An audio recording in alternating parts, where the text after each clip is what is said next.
What's up, guys? We are back again for some more One Piece action, but we're going to change it up a little bit today. Today we're going to try my hand at a little theorizing. So One Piece chapter 1085 is out. If you guys haven't checked it out, check out my reaction above. Now that you have. So in this chapter, we have the meeting going on between Cobra and Imu, and we start to get some answers out of Imu. But one of the things that I found most interesting was when Cobra brought up, after hearing Imu's name, that he recognized that name as being one of the names of the original 20 kings that, established the world government.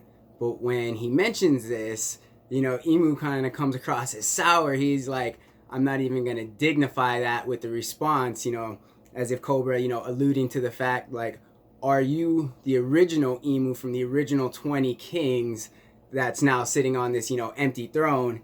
And, other than that, they begin to discuss, the D moniker and what it actually means. Although we don't actually get the answer to what D actually means, he kind of rehashes out D is the initial of our enemies.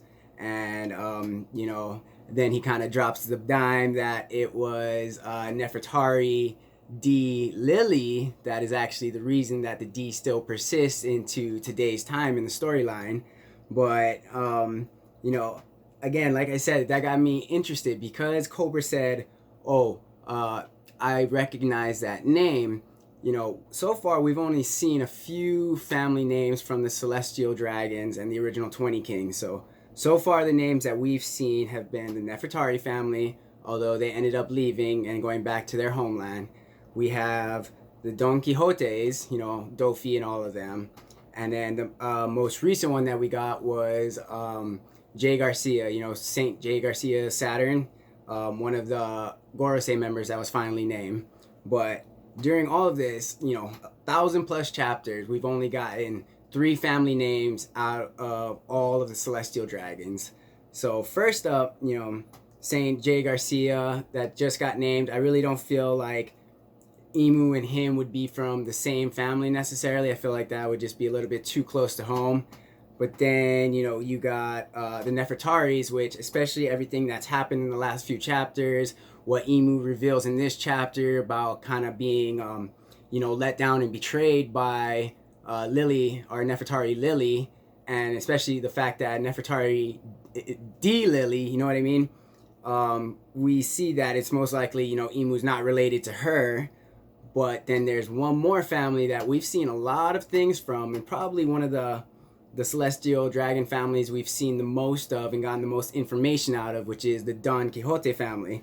So if you guys go back all the way to around chapter, like 760-ish, that's where everything's happening in Dressrosa. That's where Dofi begins to reveal that he actually is aware of what the national treasure of Marie-Joie is, and that's how he was kind of able to blackmail his way into becoming a Shishibukai, is because they're afraid of the information and what he could possibly leak. And then he begins to, we get the flashback with Corazon and Law, and we begin to see Corazon explaining the D initial to Law, and he's like, you can't be around Dofi, especially if your middle initial is D, or your hidden initial is D, you know what I mean? He's like, that is the enemy of God. Where I come from, my hometown, they tell us, they tell bad children, if you continue being bad, you're going to get gobbled up by the D's.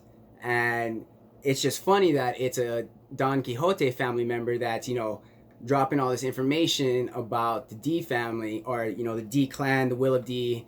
And then we find out, they're the natural enemies of God. And then we find out the Donquixotes are celestial dragons, or former celestial dragons, while some of them are still celestial dragons, like Don Quixote Mosgard is still a celestial dragon.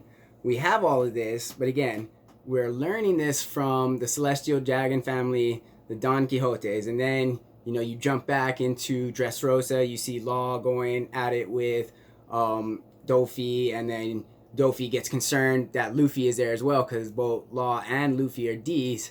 And you just see that, Oda is kind of setting up that whole D's fighting against, the gods, or, this fallen god right here, and how much Dofi does not like him, how much he's afraid of what they're going to be capable of doing to him. And then, it just, we go to chapter 1084, jumping back into more current times, last chapter, we see Sabo and Jewelry Bonnie kind of, link up in the hallway as we're in that Reverie flashback. But then we see Sabo jump up into the rafters and carry Jewelry Bonnie with them. And we overhear some of the guards talking beneath them. And they're like, wait, wasn't someone just here? But then they say, oh, it might be, they probably disappeared because they saw it. And then, okay, they start elaborating and they're like, oh, they probably saw something they shouldn't have.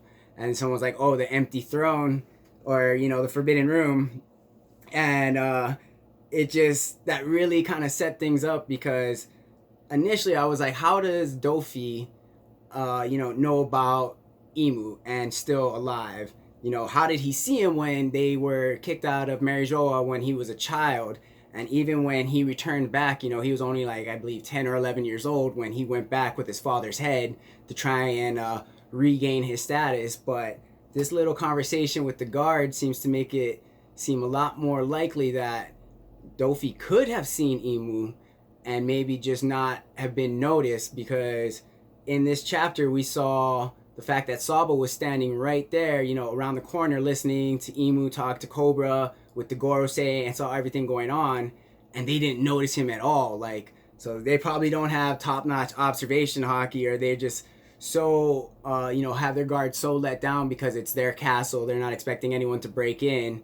But that explains how it's a possibility that Dofi went there and, saw Imu and then escaped, and they're trying to, they wanted to kill him because he obviously saw, and they realized it after the fact. But then I got to start wondering, well, if Doflamingo knows about Imu, why doesn't Imu just take him out? Like, from what we've kind of seen, when Sabo was communicating with Dragon and it seemed like he was on Leloucha and he was about to drop a dime on the existence of Imu,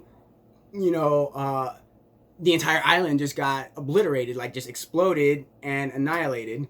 So why couldn't they have done that to Dressrosa? Why didn't they do that to Dressrosa, especially if they know that, Dofi knows about Imu, and especially because he's threatening to expose that knowledge, you know what I mean? And it just seems a little suspect. And then we have Dofi saying, he reveals that he could have used the power of the national treasure of Marijoa to kind of take control of the world, especially if he had Law's Ope Ope no Mu, or Ope Ope fruit, you know what I mean? He was like, not only does it have the personality surgery, but it has the immortality surgery. So does that mean, with Imu being the national treasure, he was hoping to switch his personality into Imu and then give himself the immortality surgery, or some type of combination of that, right?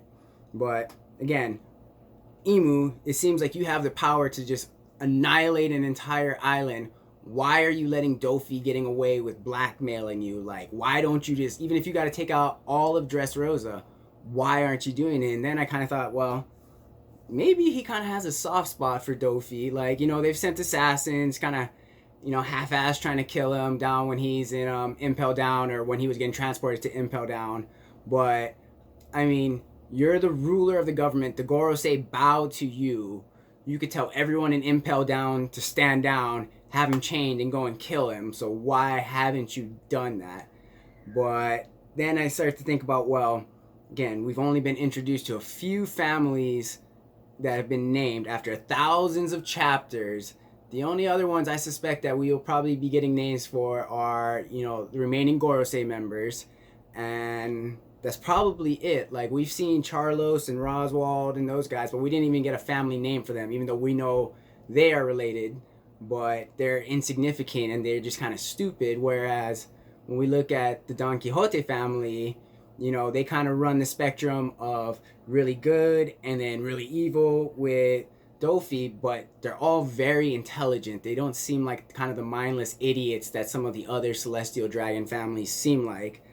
And with, Dofi not being targeted as heavily and easily as I feel he should be, it starts to make me wonder, well, if Imu is one of the original 20 kings and his name was recognized by Cobra, he doesn't want to kill a Don Quixote family member with all of his might. He's just kind of half-heartedly doing it. Is it possible that Imu could in fact be Don Quixote Imu? You know what I mean? We know that from the Tontatas that the ruler of the Don Quixote that was formerly there before the Riku family took over was kind of wicked and evil and very mean. So it made me think, like, I don't know, that kind of sounds like Imu right now, like, you know, just flexing his power whenever it's convenient, you know, ruling over everything.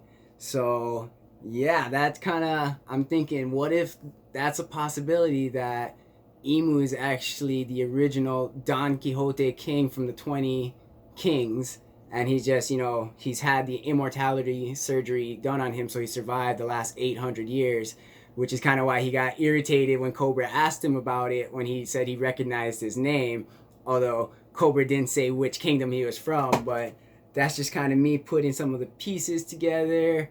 Let me know what you guys think. Do you guys think it's a possibility that Imu could be a part or the original Don Quixote king and family member that you know, started the whole world government and then just eventually took his place, maybe like the older brother of the Don Quixote family, or, you know, something crazy like that? But yeah, let me know what you guys think about it. Let me know if you think it's somebody else, who you think Imu's family could be.